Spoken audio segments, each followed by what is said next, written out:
The 2013 NAACP Image Awards were recently announced, and my next guest won the award for Outstanding Literary Work for Youth and Teens.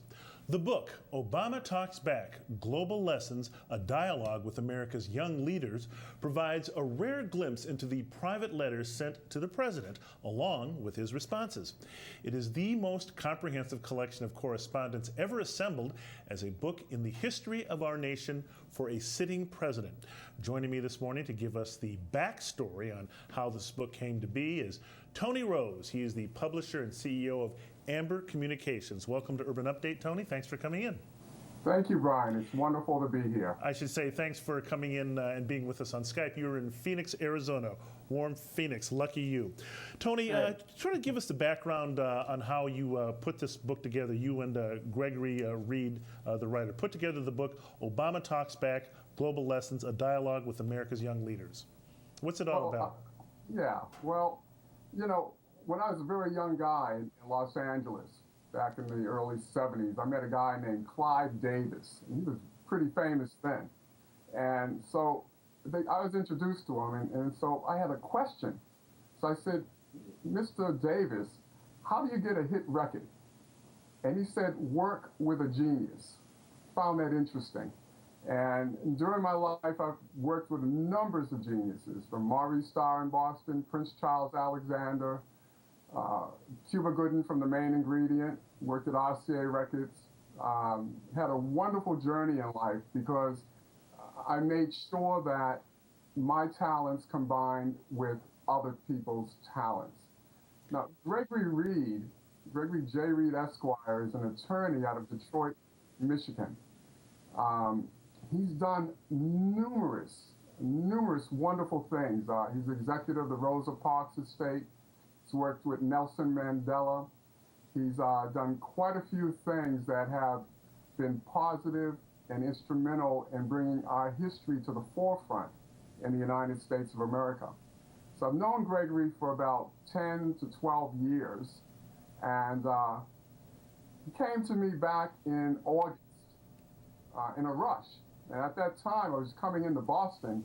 Maurice Starr and I and Prince Charles Alexander, a number of us had a reunion there and a fundraiser for Roscoe Gorham, who had helped a lot of us when we were young, musicians, producers, managers coming up.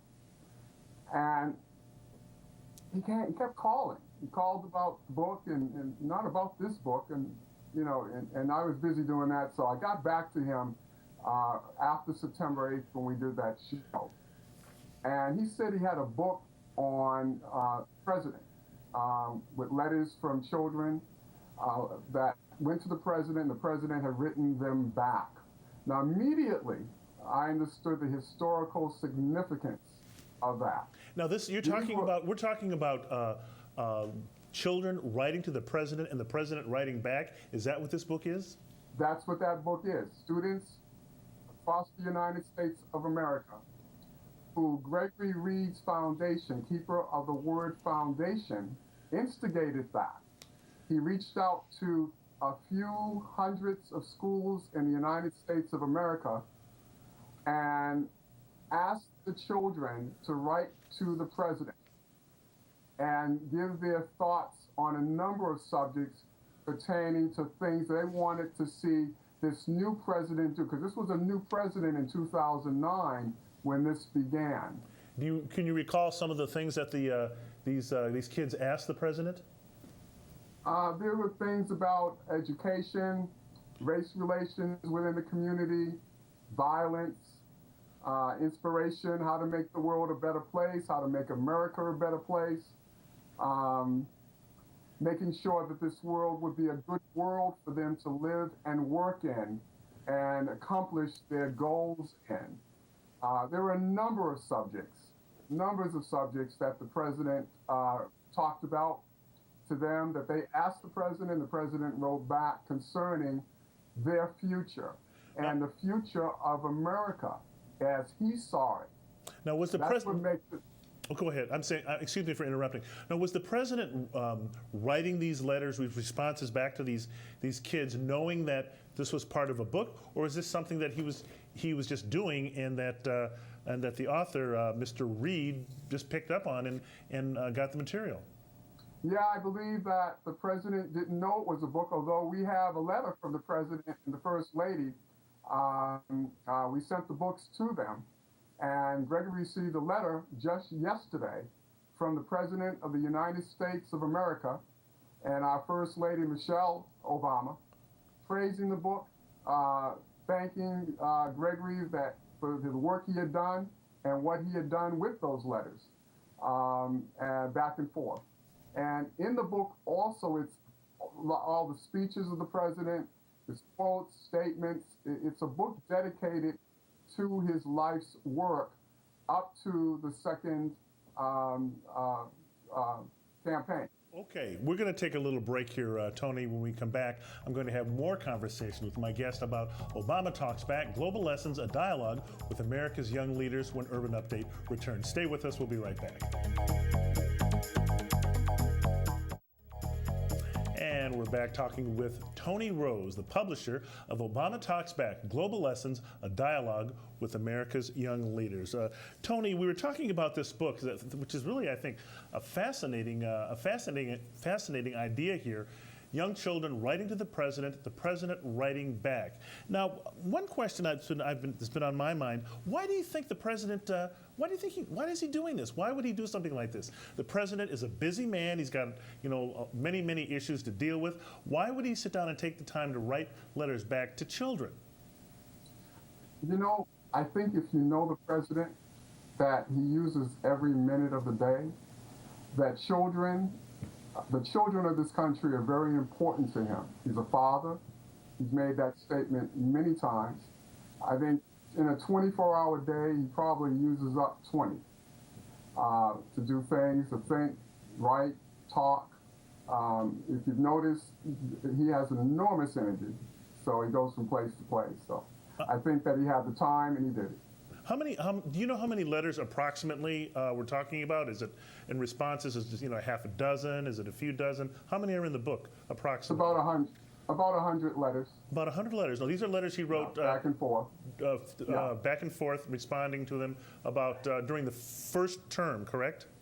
Exactly. One of the participating schools was the Boston Latin School of Boston. Wow. And we should point out, by the way, that you do have Boston roots. You're from Roxbury? Absolutely. That's right. Born and bred Bostonian. How important do you think it is that for young people to read this book? And what can young people get out of this book? I imagine adults can get something out of it, too. Here's what this book is, Byron. It's a book of great proportion. It's historic. It'll be forever because it's a sitting president and it's written down for posterity. The book will be here 200 years from now. It'll be quoted from. Its value is timeless and forever. That is just something else. Now, could you tell us a bit about a little bit about yourself? We know you're from Boston. What is your journey? How did you get to be the president and the CEO of Amber Communications, such an important publishing company that's working on such great projects? It's all positive. We try to do positive things, publish positive books for, by, and about Americans. I've been doing it now for 15 years. We've got a lot of awards, had some major books, major deals. We're international. We work on the digital ebook scene and physical books in stores, and we've been doing this for 15 years, Byron. So it's quite a journey. I come out of the music field. I worked with, as I said before, some of the of the late 70s and 80s, and that would include with Maury Starr and Prince Charles and Alexander and New Edition, New Kids on the Block.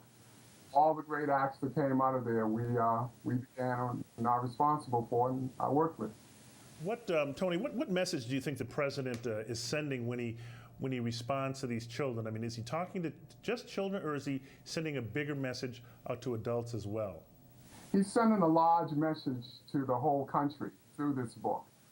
It's why the book is historic. It's why the book is relevant and will be relevant forever. And obviously, what about the president as a role model? I mean, the first black president. What do you think that says about a role model for young children? He's a man of great courage, strength, forbearance. He's a father. He's a great man, strong man with a lot of energy and stamina. Him and Michelle, the role model, they teach you every day how to live right, how to live in America, how to, no matter what obstacles are against you, how to keep moving forward, how to have strength and courage every day. What impact do you think he's been in for 4 years now on writing books like this? What impact do you think that he has had on the whole conversation about race in America, race and racism? Well, I think that he's the president of all of America. And I think that's why there's a lot of people like Reverend Al Sharpton and Reverend Jesse Jackson still there, and countless others in the Congress and in everyday life that keep that movement going. He has a lot to deal with, not just race relations in America, but America itself, which is quite a job. And I think he's doing a great job for us and for everyone. And just in our remaining moments here, very quickly, I guess, so what do you want people to take away from your book? What is it about this book that you think is so special? That it's a sitting president of the United States. If President Barack Obama had lost that last election, it was the Republicans and other people in this country were going to probably try to wipe him out of the pages, take out everything he had done and remove him from history, which, as you know, happens quite a bit. I think this book stands up forever. They're his words, his thoughts, his writings. It's what he believes in, and the book is forever. Okay, and we'll leave it right there. Tony Rose, the publisher of Amber Communications, and the book, Obama Talks Back, Global Lessons, a Dialogue with America's Young Leaders. Listen, thanks. It has won the NAACP Image Award for Literature. All right, and thank you for talking with us, Tony, and good luck with the book, and I'm sure it's going to have a big impact. Thank you very much, Byron. It's a pleasure.